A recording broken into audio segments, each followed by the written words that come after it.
Rebonjour Jason. On va s'installer aujourd'hui, on va s'intéresser, vous vous êtes installés, on va s'intéresser au football, on s'intéresse à la Coupe du Cameroun. Et avec cette musique, ça donne encore quelque chose de, Oui. comment de fun. Ah, enfin bref, il danse déjà. Ça fait longtemps, hein? Ça fait longtemps et ça fait quelque chose. Ça fait doublement quelque chose. Doublement, ouais. Ça réveille les esprits. Oui, ça c'est sûr. D'accord. Alex, merci d'être là. Comment allez-vous? Comme sur des roulettes, Jason. Et la famille? Tout le monde va bien. Votre santé au beau fixe, donc je crois que tout va bien. Effectivement. Voilà. On salue tous ceux qui vous connaissent, qui vous aiment bien. Et il y a moi aussi. Hein. Donc, nous, on te salue. Donc, voilà, on vous salue. Difficile de vous voyez ici parce qu'on est quand même dans la vie un peu proche. Alex Lembe, Coupe du Cameroun. Effectivement, on commence par cette information avant de revenir sur Eugène Ekeke. Mais parlons de la Coupe du Cameroun. À la Coupe du Cameroun, beaucoup de footeurs se posent bien sûr la question de savoir quand est-ce que se jouera la Coupe du Cameroun.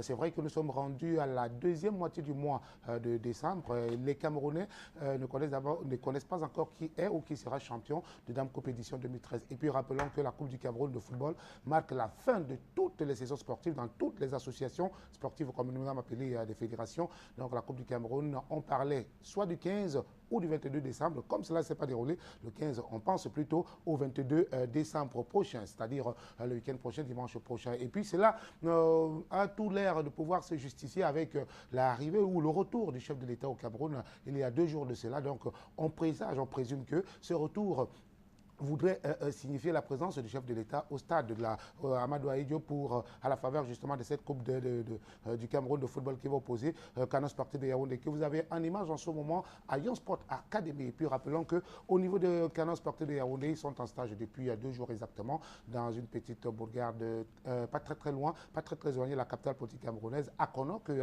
Jason connaît d'ailleurs très bien, que les téléspectateurs connaissent. Ils sont du côté d'Akono. Même si au sein, n'est-ce pas, de Mekok Mongonda, le torchon brûle avec Pierre Omelen, qui n'est pas en odeur de sainteté avec les administrateurs du canon de Yaoundé. On l'accuse de rebeller les joueurs et autres, mais il a quand même été appelé. Et rappelons que Pierre Omelen est le capitaine de cette équipe de canon sportif de Yaoundé. On espère que ce torchon ne brûlera pas les Mekok Mongonda au point de perdre cette finale. Mais du côté de Bamenda également, Sango Emmanuel Doumbé-Bosso prépare ses poulains, ça il faut le dire, et ils ont choisi de ne pas se déplacer.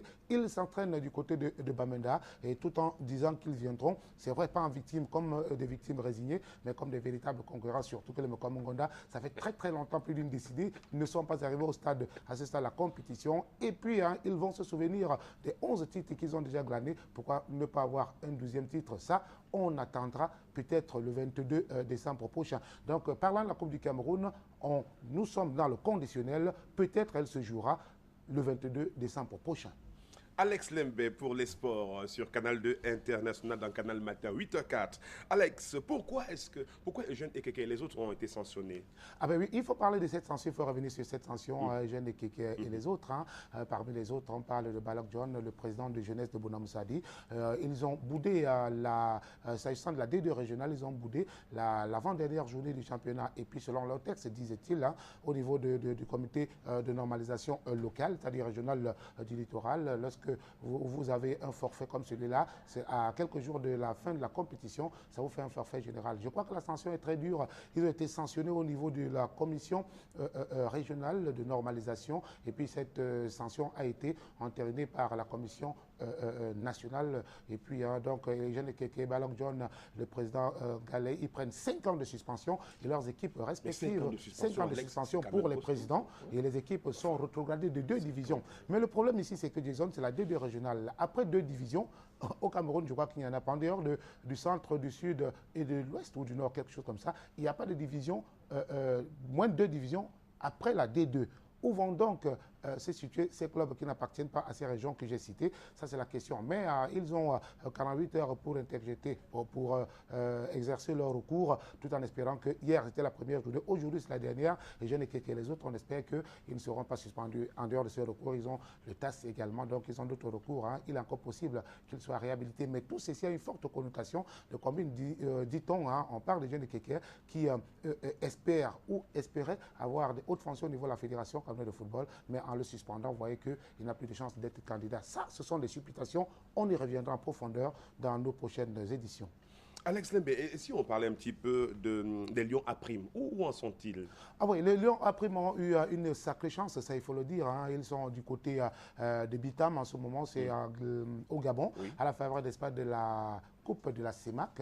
Une première sortie où ils ont été battus 0 but contre 3 par l'équipe équato-guinéenne, hein. Pardon, l'équipe gabonaise, autant pour moi, les Panthères du Gabon. Et puis, deuxième match où ils ont joué contre la Guinée équatoriale, ils ont pris le dessus sur le score de 2 buts à 1. Il faut dire que le but équato-guinéen a été marqué par Fidjo qui est camerounais, hein, vous comprenez ce que cela veut dire. Et ils étaient classés deuxième après le Gabon. Il a fallu que la Guinée équatoriale se fasse battre hier par la République centrafricaine pour que les poulains de Dieudonné puissent espérer continuer donc la compétition. Ils joueront donc les demi-finales ce mercredi. Ils auront en face la République centrafricaine, cette équipe inattendue qui, vous savez, vu ce qui se déroule en Afrique, en République centrafricaine en ce moment, ils ne sont pas venus au jour J, mais ils ont accusé un jour de retard, mais la Confédération africaine de football a permis à cette équipe de pouvoir jouer et participer à la compétition. Donc, les matchs ont été rejoués. Aujourd'hui, la RCA joue les demi-finales contre le Cameroun et cela va se dérouler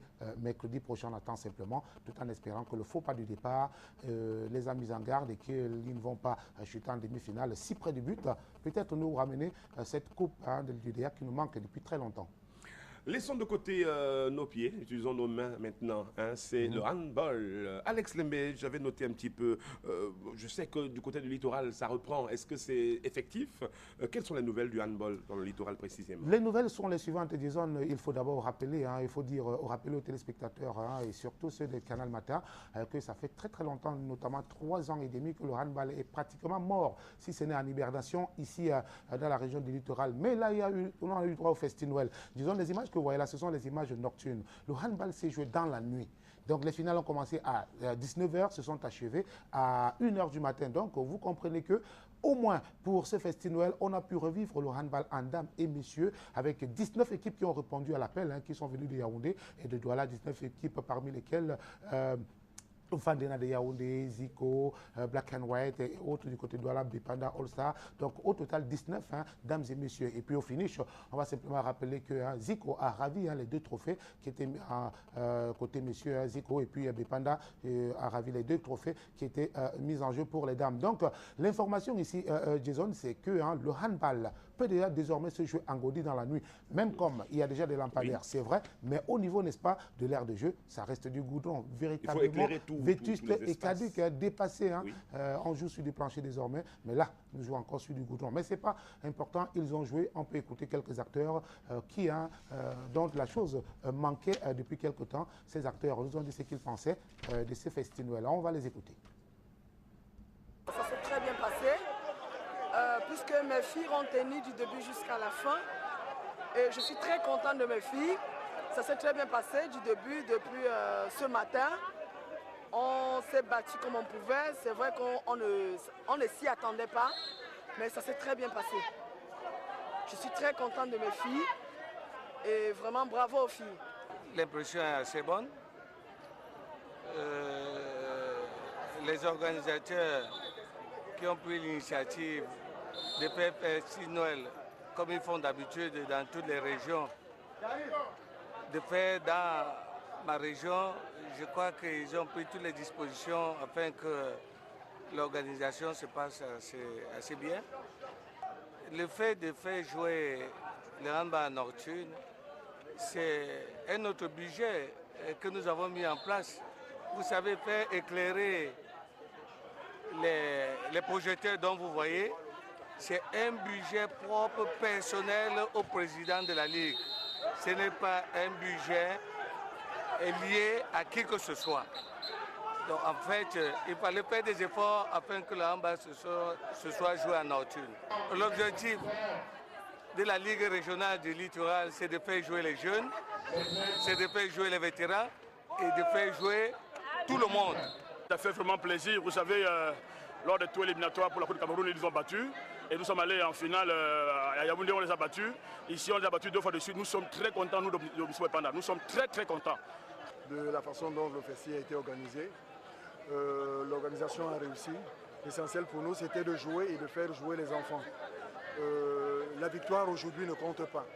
c'est l'esprit du festin qui compte pour nous. Nous avons vu que tout le monde, tous les joueurs se sont amusés comme il fallait et ça nous donne l'espoir de faire vivre le handball. Merci beaucoup, Alex Lembe, et salut au président justement de cette fédération qui se bat comme il peut. Et là, on peut avoir de la lumière, c'est éclairé maintenant là-bas au stade.